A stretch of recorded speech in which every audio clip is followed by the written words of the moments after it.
Hi guys! Welcome back to my YouTube channel. So for today's video, mag-unbox tayo ng order ni Ate Dai. Pinapa-unboxing sa akin. So ito siya guys. Yan. Okay, kukuha lang ako guys ng gunting.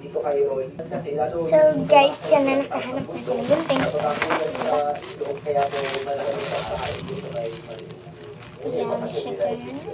Ikaw, syempre, ikaw nagtatrabaho sa pag-asa. Ikaw yung parang mga unang nakakalam kung saan katama ang bagyo, kung ano kalakas ka ng bagyo. Pag may nalaman ka ba na, syempre, i-message mo na yung mga taga-site nyo, mga batuan, yung mga taga-doon ka. Actually, Oh, wow. This is the tool. We have some. So, yan kami. I guess, Louis Vuitton ata ito na ano. And this, like, Gucci. Yan, parang malalamig sila. And we have ayan siya. Mga tatlo siya guys. Ano siya guys eh? Pajama. Yun siya guys. Wait lang ha. Tatanggol ko kung pwede. Saan ba yan? Pwede daw. Pwede na ako.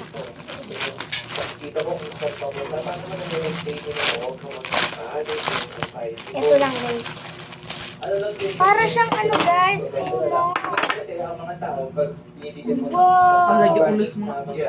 Ang liit. Maliit? Hala! Bakit ang liit? Let's try it. Kanyan yan natin. Oh no! So, itatry ko lang guys. Wait lang. Ano yung mayroong pag-view? Ano lang?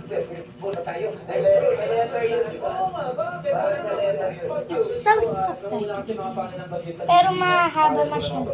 But nung around late 90s or early 2000s, nagpo-contest po yung Pag-asa, humingi ng mga pangalan sa publiko, and yung mga winning names noong 2001 in-introduce. So ngayon, ang mga pangalan natin ay mula letter A hanggang C, except sa letter X, kasi wala naman tayo normally ng mga X na pangalan. So meron tayong 25 na pangalan every year. Meron tayong 4 na sets. So every 4 years, guys. i-retire yung pangalan. Mag-retire tayo ng pangalan ng bagyo kapag yung mga namatay po. Oh my God! Hindi ko natatry guys yung iba ko iba. Kasi magkakapares yung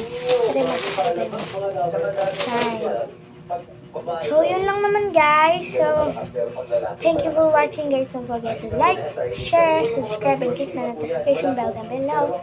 Bye guys! Keep watching! Bye!